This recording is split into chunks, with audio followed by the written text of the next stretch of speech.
Okay, so I think you can see me. I'm like right in front of the computer here, but I'm my daughter, my teenager, right, my middle one. I was talking yesterday to my dad, and remember we did the thrifty with food one there, protect your kids, right? And I said, I was talking to my dad, and we decided to put it on the camera, right? Decided to put it on the camera here so you could see me, right, a little bit, and so I was cutting up chicken, right, talking, eh? So anyway, I remember what she told me last night. She says, well, if you start talking, to Uncle John, right? Or whatever, and just turn on the camera. That's what she said. And just, people like to listen sometimes. They don't always watch the video, but they listen. So I'm doing what my daughter requested me to do last night, right? And what I was talking about here with my dad. What was I talking about? I already forgot. No, I remember now. Okay, my dad has a wife that, has suffered with mental illness for a very long time, most of her life. And unfortunately, her addiction was with prescription pills. There's two types, right? There's the illegal and then there's the legal. Well, neither or is any better, really. They're both the same. The only thing is the one that's legal gets a free pass and it kind of gets brushed under the table. People don't acknowledge it for what it really is. And they make allowances and they give credits and, they reward because it's under the rule of law, it's legal. But for the people that, are doing illegal drugs and struggling with that, they're on the other end of the pendulum where, we're going through what we're going through today is one example, right? So anyway, when the woman moved into my house in 2009 from Victoria, she came in with her stuff, right? And that includes everything.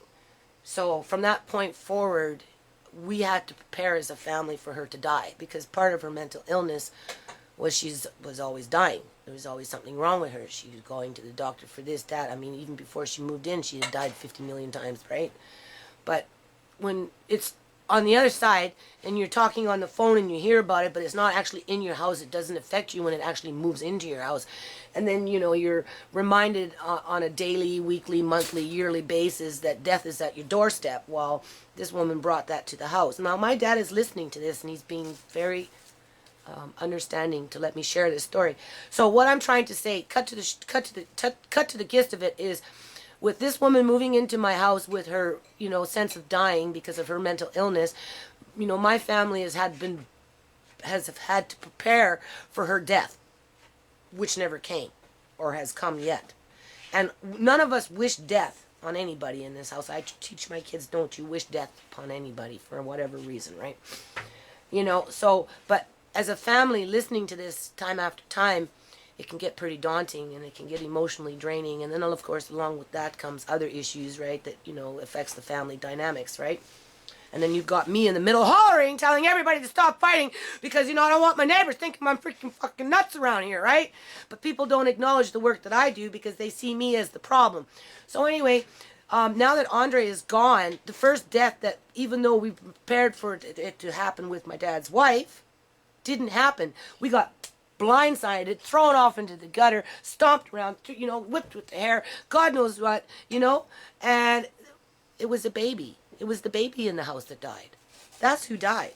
Not the one that we were expecting to die. Not the one that we've been told that we have to, consider their feelings and be, respectful and compliant to provide everything that's requested of you because this person is dying. So therefore, their needs comes first before anything and everybody else, to find out that, you get, like I said, blindsided, all of a sudden the baby's dead.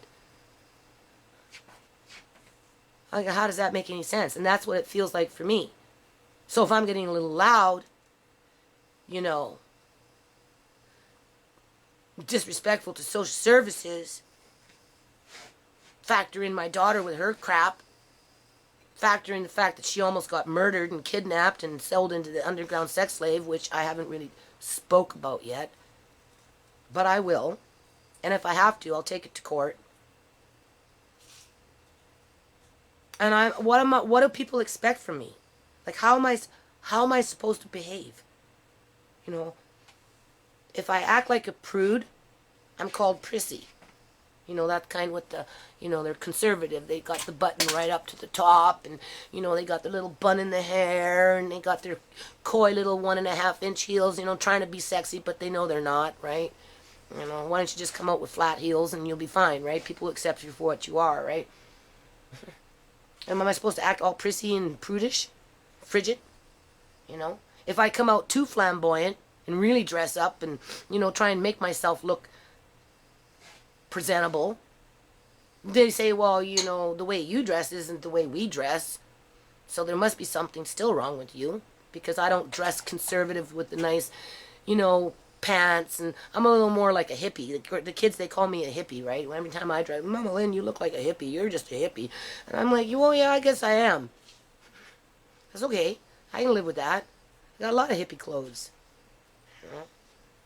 So if I come out with my work clothes, like what I usually run around in, sometimes it's like for example, yesterday, grabbed a jacket off the hook, ran out the door, got in the car, went into the legal aid office, and I'm like looking at my jacket, and I'm like, holy shit, this is my outside jacket that I've been running around in the mud in. Some homeless guy asked me for some change. I swear you couldn't tell between the two of us which one were homeless, because I looked exactly like him, all scruffy with my scruffy clothes, and to boot, a dirty, filthy jacket on. So, of course, we know people are going to judge me by that. But I could be as polite as day, and chances are they'd still pass me by. And even if I had on a clean jacket and just my, you know, regular pair of jeans and, you know, my regular pair of shoes and, you know, and my regular, I use the same purse. The only time I ever change purses is when I go out discotecing or something like that. But outside of that, you know, I run around with the same purse for years, like I do with my car, you know. And I mean, how do you act? How do you act? How is a grandparent supposed to act in this situation? If I wouldn't have put my hand up and said, Your Honor, Grandma's in here, and get critiqued by him, but say, oh, you're disturbing the court. I understand that, Honor, but they should have mentioned that I was here, you know, instead of just saying, well, our relationship to remove the child from the home is because, you know, me and the social worker, quote unquote, you know, are not communicating as nicely as she would like it to be. I'm not respectful enough, you know. Maybe I didn't curl my hair or something. I don't know what's respectful. So I get a little cocky sometimes, you know, like, yeah, I know you're going to come into my house and start critiquing me about this and critiquing me about that. That's your job. That's what you get trained for. But you also should be trained to see, you know, not too busy looking for all the negative shit. That's all you're looking for. And you built a case around it, and now you got your monkey baby. Well, my grandson died, as I'm expecting somebody else to die that never does, but has brought mental illness into my home, so that you on the other end of the camera as a social worker can sit up there and judge me when not one day in your whole entire fucking existence have you even bothered to try and live with the person that brought death into my house, who has the same kind of mentality as you do. And you get rewarded for that because you're a government employee and you're protected by the union, because my dad was a union worker and he told me all about your dirty little secrets. And this is the result of it. So you tell me how I'm supposed to act, because no matter what I do, how I do it, what I wear, what I say, at what time of fucking day, you know, it ain't never, ever, ever gonna measure up.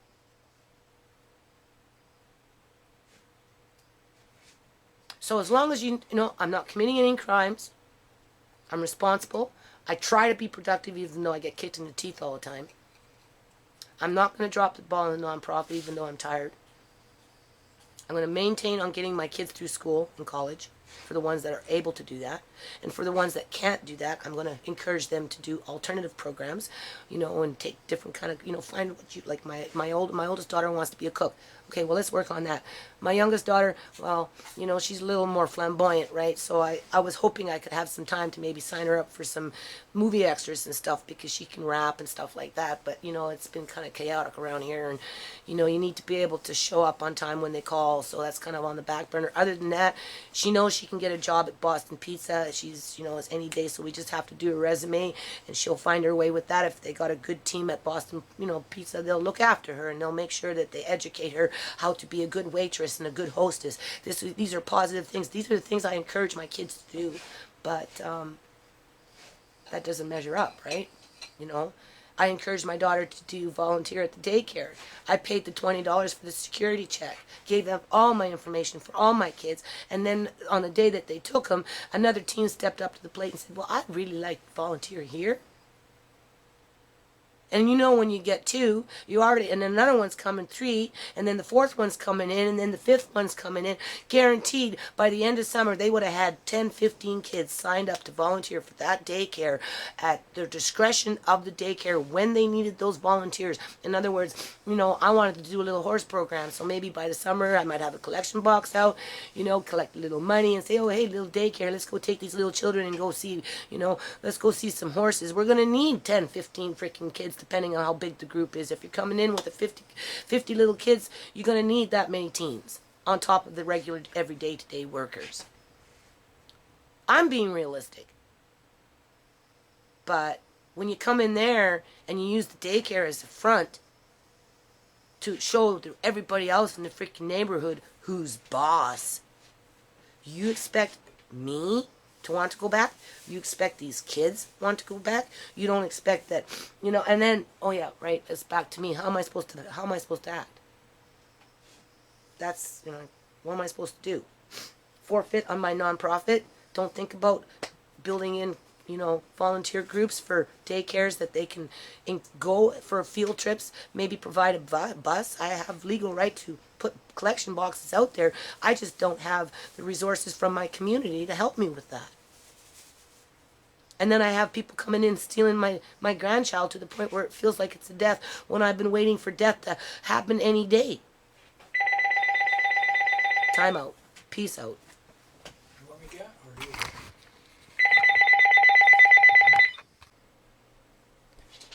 Okay, so my daughter just called. That's who that was. And she said that the baby's not responding very well. That he's traumatized. He looks dopey. His eyes are all droopy. And he wouldn't really talk to me on the phone. He's babbling. She said he's not acting normal. Something wrong with him. And we know what's wrong with him. He was ripped out of his home. He was forced to lay down with people he doesn't even know. What did they do? Give him a bottle and throw him in a crib? He's never slept a day in his crib. In a crib. Could never sleep with him in a crib. He didn't want to be in a crib. So where is he sleeping? In a crib that he's never slept in his whole life? By himself with a bottle to soothe him? Or are they rocking him in a rocking chair, trying to sing a song that they don't even know that no song that he knows. Nothing he grew up with. No piano, nothing, right? It's just, oh, McDonald, you know, oh, they know that because they watch my shit and they know he would put on that and make him feel good, right? Give him some of his toys and let's pretend like we're his mommy and his auntie and his uncles and, you know, his nana and maybe he'll forget. Because he's just a monkey baby anyway, right? He'll forget his true mother, right? His true family. You know, who cares if he's crying? He's got his whole life to live to cry. And that's the point of this video now, isn't it? I had a woman come into my house crying about how she was dying. And my whole family was held emotionally hostage with that for the last 3.5 years, still waiting for it to happen. But for some reason, that never does. But out of the blue, you wake up one morning thinking everything's going to be okay. You look at your grandson and you say, don't worry, baby, the Nana's going to be back. Auntie Tisha's here at the daycare. She's just going to go to Jimmy's place for a little while and give you some time so you can build some confidence on your own. And yes, we're going to make Play-Doh. And yes, we're going to make some cupcakes. And yes, we're going to connect with your new friends. What friends does my grandchild have? A social worker running around in some fucking office that shouldn't even be open? That whole thing needs to be overhauled. And if they don't overhaul it by giving me back my grandson in a timely manner, what you see on this video right now will continue on until I'm murdered.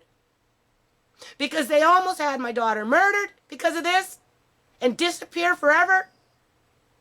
And now they got my grandson totally traumatized, forgetting within not even a week who his family is. And you want to know why? Because that's why they take the babies from the monkeys, the little baby monkeys from the mother monkeys when they're like 1 or 2 days old, because they hope that the baby will forget. They give it some fake stuffed animal, some surrogate freaking monkey mom as their foster family.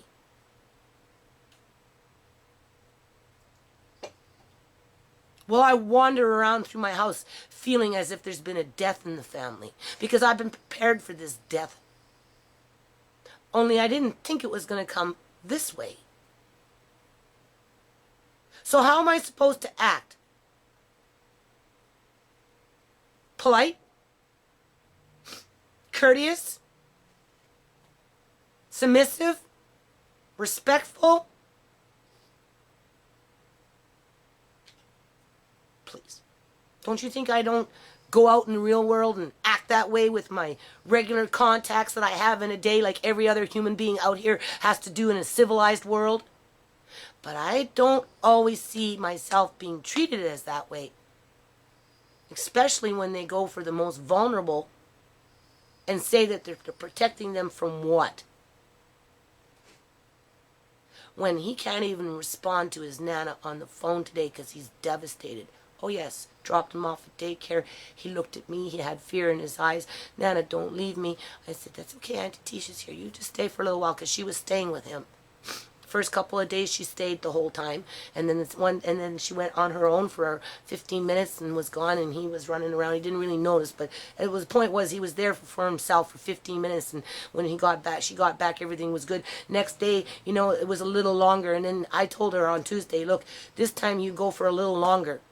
You just go for a little longer. That's what you do. You get there, stay for about 15, 20 minutes. These workers don't want you up in the mix. It's a daycare. Volunteering is one thing, but sitting around all day waiting, watching the baby, that's another. He needs to learn how to do this on his own too, right? So you can go to your friends for 45 minutes, a half an hour to an hour, whatever it is, right? And then, go and get him, and call me and I'll pick you up. The minute she left was the minute that the daycare called social services. And by the time she got back, my daughter hadn't been informed, and I had already gone there and did what I did. And my 14-year-old came in with her friend who had just signed up to be a volunteer. That's when they found out that he had been removed. And that point forward, it feels like a death in the family. And that's why we have Andre's memorial. And that room, for as long as I live in this house, I don't care if I'm here for 1 year, 2 years, 3 years, it will never stop being Andre's room. It will remain empty as is. In other words, no other human being is going to go in there, take the stuff out, and move their stuff in. That is Andre's room. He's coming home. Now, how I'm supposed to act around that? Well, I'm doing the best that I can. Really. Here, how are you, baby? I love you. I miss you. Hi, baby. How are you? I miss you, baby. Okay, he's so clueless. Yeah, she said there's something wrong with him. He's very confused right now. He is. Yeah, I can hear it on him. I can hear it too. Yeah, he is. I know, he's just babbling. He's not... They did something to him. Say talk. Baby. Say I love you. Just keep I telling love you, Andre. I love you. Okay. Is there something wrong with him? Sarah? What? He seems confused. What do you think they did to him? Oh my God. Okay, let him talk to Tisha now. Okay. Tisha, talk to him. Andre. Andre. Yeah? Talk to him now. Talk to him. Let him hear your voice. Andre? Just say anything. Say I love you. I want... He's not even speaking to me. I know, but it's for you to talk to. Andre? No, Andre? Andre? Andre, what did they... Like, what the fuck are they doing to him? Andre, what did they do to you, Andre? Talk to me. Talk to me. Andre. Andre, Say I love you. Just I say love you. Just don't I call miss you. Bye-bye. Bye, Andre. He loves you, Auntie Tisha. I love you. Nana loves you, Andre. Okay, don't stress him out. No, no, it's too bye. much. Yeah, it is too much. Yeah, too much for it. Okay, Andre, baby, Auntie Shemai's here. I want to talk to you. Yes, I love you. How are you doing, baby? Ew, you want to watch E.I.O., baby? You're going to come home soon and watch E.I.O. We'll watch it together. Baby, E-I-O. E.I.O. Old MacDonald had a farm. Bus? Baby, Bus? you want to see the bus? Wheels on the bus. Wheels on the bus go round and round, round and round, round and round. Wheels on the bus go round and round all day long. Baby, say something. Talk to me. We're gonna go fly to Mexico, and then from there we're gonna go to Tokyo. Andre, Wheels on the bus go round and round, round and round, round and round. The wheels on the bus go round and round all day long. Wheels on the bus go swish, or Swish, swish, swish. Swipers on the bus go swish, swish, swish, swish, swish, swish, swish, swish, swish. Swipers on the bus go swish, swish, swish all day long. Baby, Andre. Hi, baby. I miss you. Andre. Hi. I love you. Hi. Huh? Okay. Okay, you both of us. Okay. Wheels on the bus go round and round, round and round, round and round. The wheels on the bus go round and round all day long. You say through the day. I say all day long. Okay, well, I should also say through Okay, the the windshield wipers are going. The wipers on the wipers on the bus go swish, swish, swish, swish, swish, swish, swish, swish, swish. The wipers on the bus go swish, swish, swish all day long. Then we did it again. Well, Old the- MacDonald had a farm, E-I-E-I-O, and on his farm he had a pig, E-I-E-I-O. with an Oink, oink, oink there and an oink, oink there, there, oink, oink. You're confusing people.